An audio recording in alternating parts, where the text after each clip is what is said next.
Amb el Virolai a la Mare de Déu de la Salut acaba cada nit a la Capella de la Troballa la novena a la patrona. I amb eixe mateix cant començava un dels últims actes afegits enguany a la festa. Berga Grup de Danses ha preparat una velada cultural i folclòrica amb el Virolai a la Mare de Déu, cant d'estil i balls populars algemessinencs.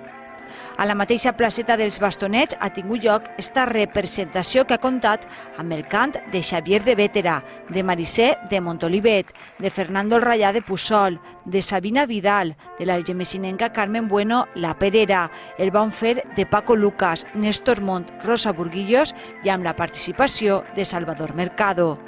Tot baix l'organització i direcció de Berga Grup de Danses, que una vegada més mostraren el seu potencial i la seva estima per la dansa i la recuperació de les nostres tradicions. Molts algemessinencs s'acostaren per viure esta primera nit de cant d'estil i balls populars que pot ser en els anys es convertisca en una prèvia als dies de festa gran.